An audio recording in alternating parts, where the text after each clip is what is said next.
इस वीडियो को लाइक करें, हमारे चैनल को सब्सक्राइब कर बेल आइकन जरूर प्रेस करें हमारी न्यू वीडियो सबसे पहले देखने के लिए। हेलो फ्रेंड, स्वागत है आपको मेरे इस यूट्यूब चैनल लीगलाइजेशन सर में। सो फ्रेंड, जैसे कि किसी ने मुझे कमेंट किया था कि उन्हें सीपीसी के ऑर्डर 14 पर लेक्चर चाहिए, तो आज के सेशन में हम बात करेंगे सीपीसी के लेक्चर में ऑर्डर 14 के बारे में, जो रिलेटेड है आपका विवादकों के स्थिरीकरण और वाद का अवधारण।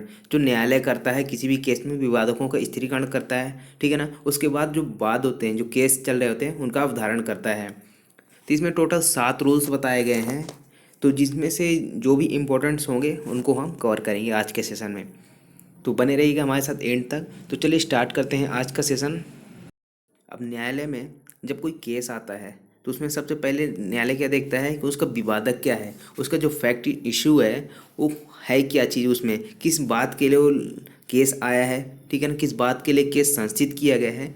उसके लिए सबसे पहले कोर्ट क्या करता है, विवादकों की विरचना करता है, उनका स्थिरीकरण करता है, उसके बाद वाद का अवधारण करते हुए जजमेंट सुनाता है।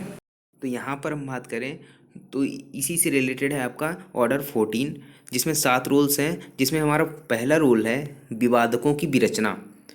तो फर्स्ट नियम में जो पहला पॉइंट है वो क्या है, विवादक तब पैदा होते हैं, अर्थात जो फैक्ट इन इशू होते हैं तो वो कब पैदा होते हैं, जबकि तथ्य या विधि की कोई तात्विक प्रतिपादना एक पक्षकार द्वारा प्रतिज्ञात और दूसरे पक्षकार द्वारा प्रत्याख्यात की जाती है। अब यहाँ पे 2-3 वर्ड हैं, तात्विक, प्रतिपादना, प्रतिज्ञात और प्रत्याख्यात।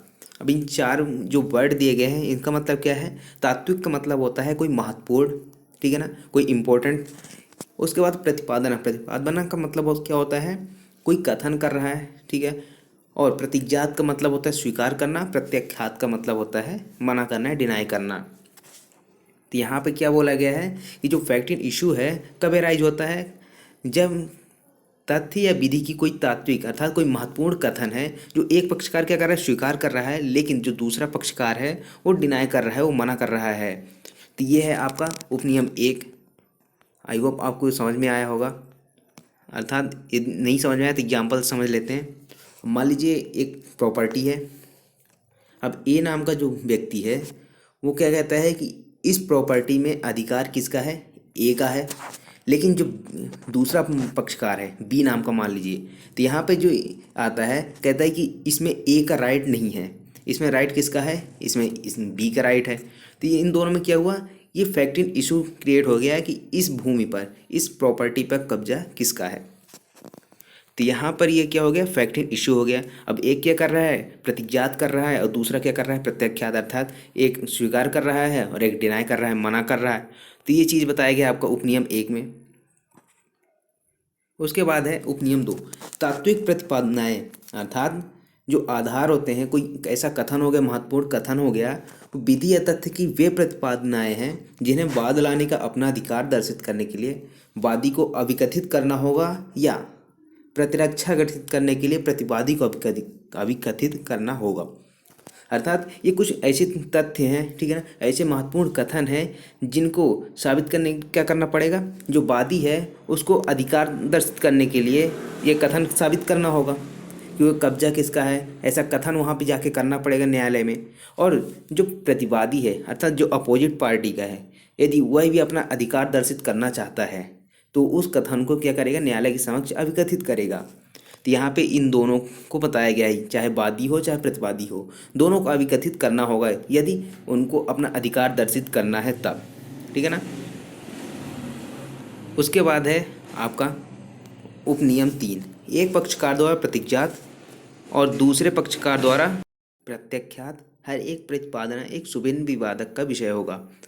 अर्थात ये चाहे एक पक्षकार द्वारा स्वीकार किया जा रहा हो या दूसरे पक्षकार के द्वारा मना किया जा रहा हो, ठीक है ना, डिनाई किया जा रहा हो, उन दोनों की जो कथन है वो क्या होंगे, एक सुभिन्न विवादक का विषय होगा। अर्थात दोनों को अलग अलग विवादक का विषय होगा, कोर्ट अलग अलग डिसाइड करेगा, ठीक है ना। तो ये चीज़ है आपका उपनियम 3। उसके बाद है उपनियम 4। उपनियम 4 में क्या बताया गया है कि विवादक 2 किस्म की होती हैं। कौन कौन सी, या तो तथ्य विवादक होगा या विधि विवादक होगा। अब इसी चीज़ से रिलेटेड है आपका कि जो मिस्टेक ऑफ फैक्ट और मिस्टेक ऑफ लॉ होती है।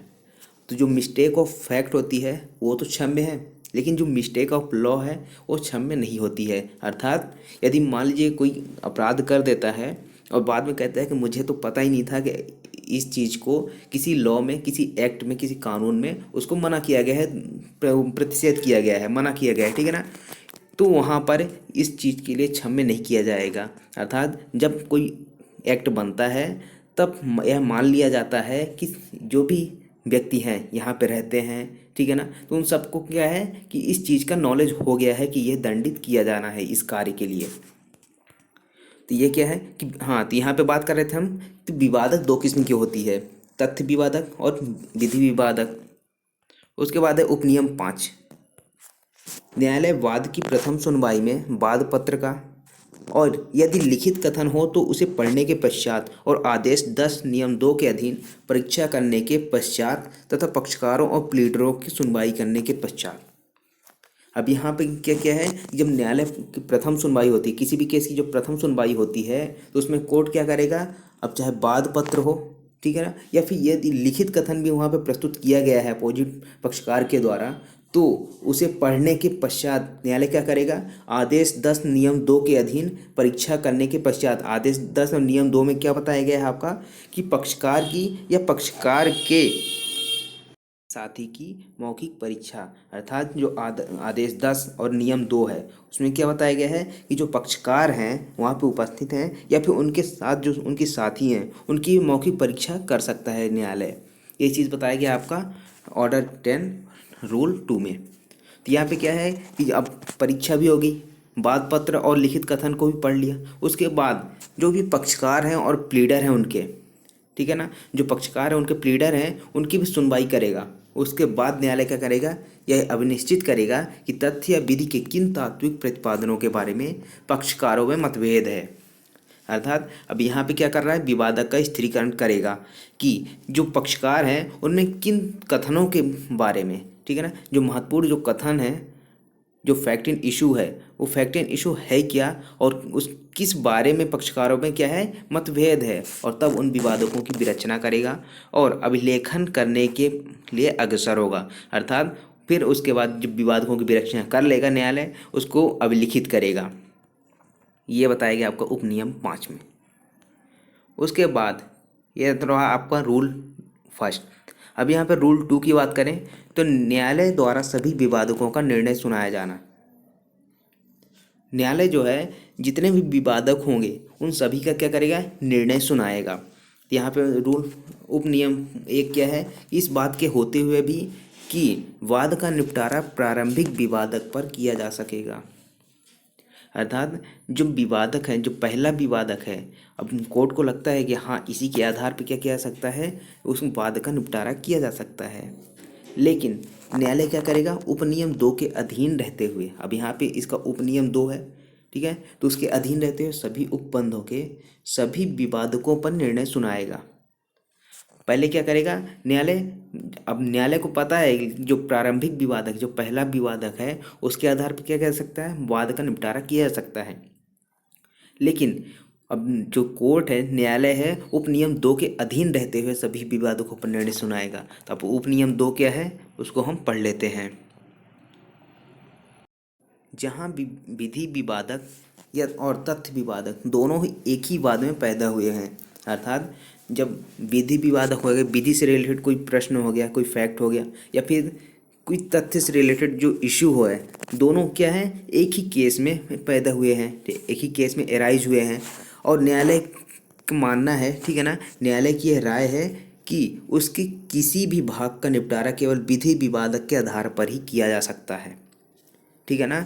अब न्यायालय क्या कर सकता था, जो पहला विवादक था उसके आधार पर कर सकता था वाद का निपटारा, लेकिन न्यायालय की राय क्या है, न्यायालय को ऐसा लगता है कि उसके लिए सबसे पहले क्या करना पड़ेगा, जो विधि के विवादक हैं, ठीक है ना, विधि विवादक हैं, उसके आधार पर ही उस विवाद का निपटारा करेगा, ठीक है ना। तो यदि न्यायालय की ऐसी राय है, तब वहाँ यदि वह विवादक न्यायालय की अधिकारिता अथवा तत्समय प्रवृत्त किसी विधि द्वारा सृष्टि का वर्जन, अर्थात यदि न्यायालय की अधिकारिता से संबंधित कोई प्रश्न है तो सबसे पहले इसका निपटारा करेगा, और यदि तत्समय प्रवृत्त किसी विधि द्वारा शिष्ट बात का वर्जन, अर्थात जो वाद चल रहा है यदि उसको किसी विधि के द्वारा मना किया गया है, ठीक है ना, संस्थित करने के लिए या फिर कोई भी कार्य के लिए, तो उसको सबसे पहले क्या करेगा, इन दोनों को सुनेगा, इन दोनों की वादों में अवधारित करेगा उसके लिए, ठीक है ना। तो इससे संबंधित है तो वह पहले क्या करेगा, उस विवादक का विचारण करेगा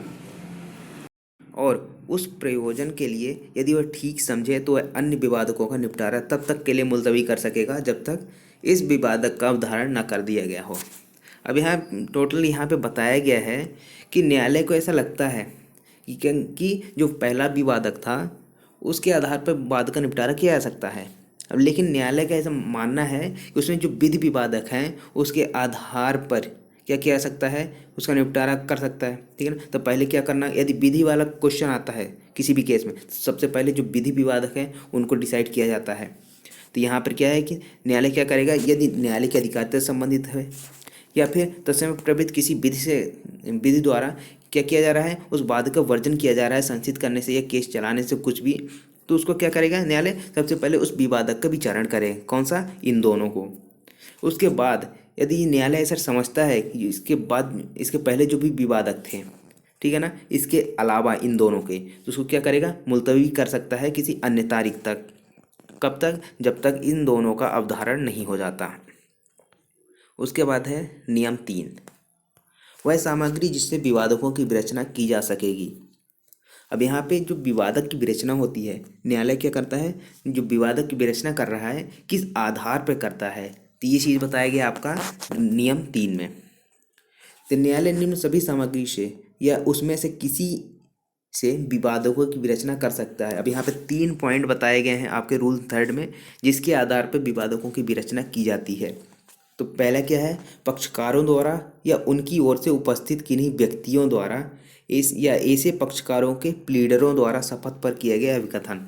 अर्थात अब चाहे जो पक्षकार जो कथन कर रहे हैं शपथ द्वारा, या उनकी ओर से उपस्थित कोई व्यक्ति कथन कर रहा है, या ऐसे पक्षकारों के प्लीडर, जो प्लीडर होते हैं, एडवोकेट होते हैं, उनके द्वारा किया जा रहा है ऐसा कथन, लेकिन कैसा होना चाहिए, वो शपथ पर होना चाहिए। यदि ऐसे शपथ पर कथन किए जा रहे हैं तो उसके आधार पर विवादक की विरचना कर सकता है न्यायालय।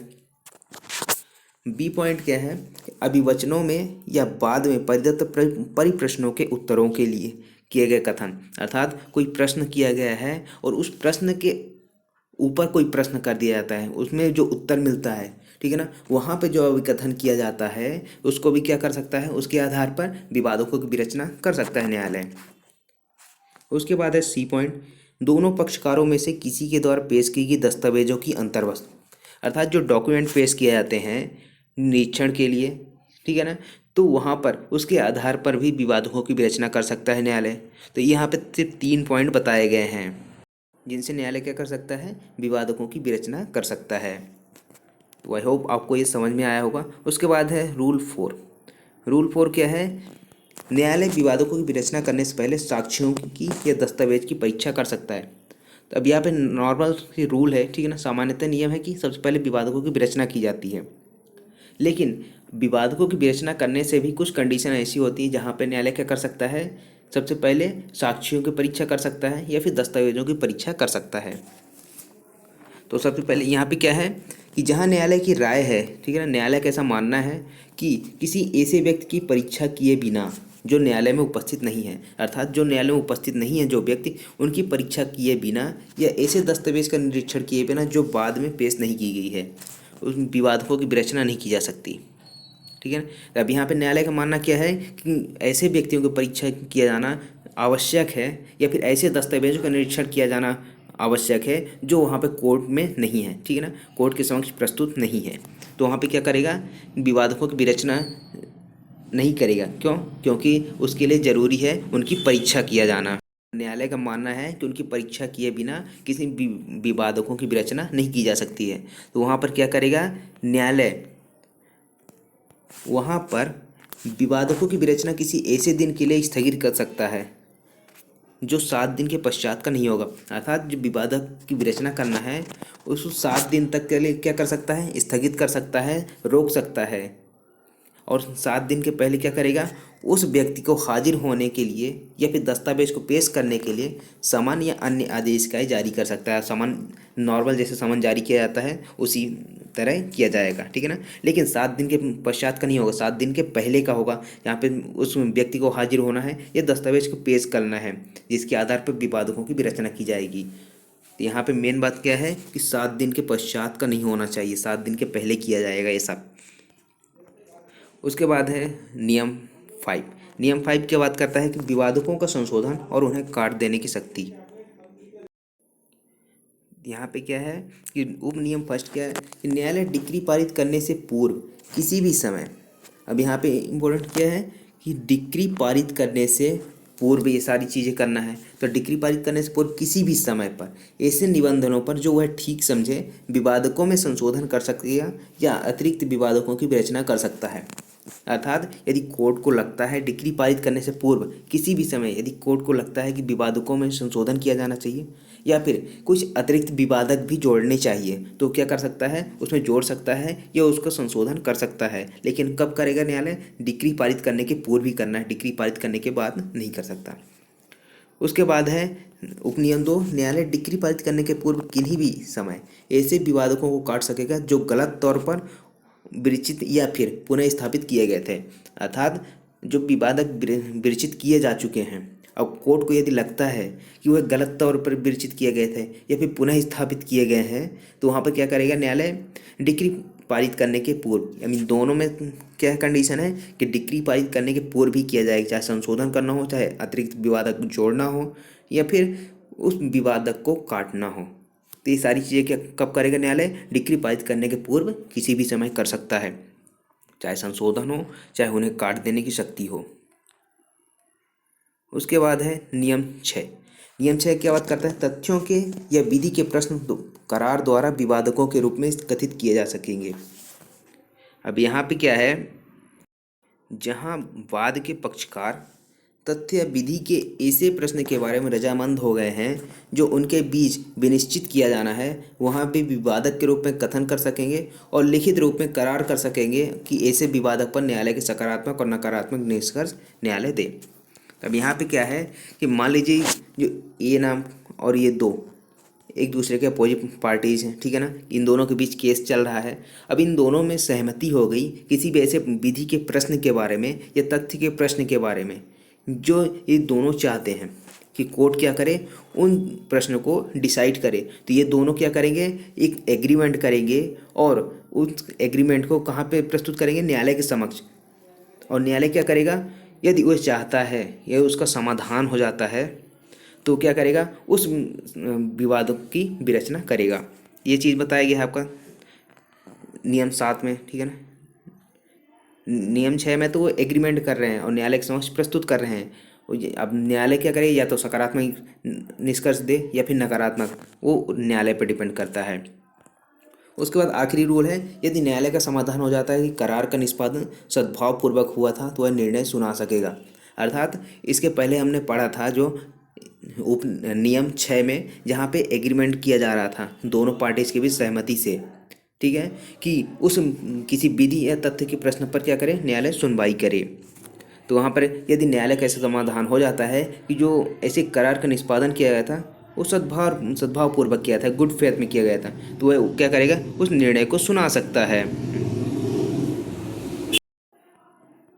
जहाँ न्यायालय की ऐसी जांच करने के पश्चात जो वह उचित समझे, ठीक है ना। अब न्यायालय उस एग्रीमेंट के बारे में जो हुआ था, जो वहाँ पे जो दोनों पार्टीज रजामंद हुए थे, न्यायालय क्या करेगा, उसकी जांच करेगा कि वह जो एग्रीमेंट हुआ था, जो करार हुआ था विधि या तथ्य के प्रश्न पर, वो सद्भावपूर्वक हुआ था कि नहीं, ठीक है ना। उसके बाद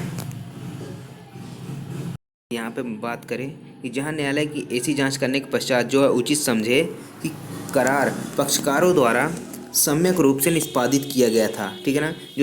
जो करार किया गया था पक्षकारों के द्वारा कैसा था, एक सम्यक रूप से निष्पादित किया गया था, दोनों के द्वारा सहमति थी दोनों की। उसके बाद पूर्वोक्त प्रश्न के विनिश्चय में उनका सारवान हित है, ठीक है ना। जो विनिश्चय किया गया था पूर्वोक्त जो पहले वाले प्रश्न थे, ठीक है, उनमें उनका हित है, ये सारी चीज़ें देखेगा। उसके बाद वह इस योग्य है कि उसका विचारण और विनिश्चय किया जाए, अर्थात जो प्रश्न विवादक विरचना की गई थी जो करार के द्वारा, अब न्यायालय क्या मानता है कि यह इस योग्य है कि उसका विचारण किया जा सकता है, ठीक है ना, और उसका विनिश्चय किया जा सकता है। तो वहाँ पर न्यायालय क्या करेगा, वहाँ उस विवादक को अभिलिखित करने और उसका विचारण करने के लिए अग्रसर होगा, और ऐसे विवादक का विनिश्चय ऐसे किया जाएगा मानो उस विवादक की विरचना न्यायालय के द्वारा की गई। अब एग्रीमेंट भले हुआ हो उनमें पक्षकारों में, लेकिन माना ऐसा जाएगा कि जैसे न्यायालय के द्वारा वह विरचना की गई थी विवादक की, ठीक है। तो आई होप आपको ये ऑर्डर 14 समझ में आया होगा। यदि आपको समझ में आया है तो लाइक करें, शेयर करें अपने दोस्तों के साथ, और सब्सक्राइब करके बेल आइकन को प्रेस कर लें ताकि आने वाले वीडियोज़ की नोटिफिकेशन आपको मिलती रहे। और यदि आपको कोई डाउट आता है तो आप इस इंस्टाग्राम अकाउंट पर मैसेज कर सकते हैं, जहाँ पे आपका सारे डाउट क्लियर किए जाएंगे। Thank you so much for watching legalisation sir.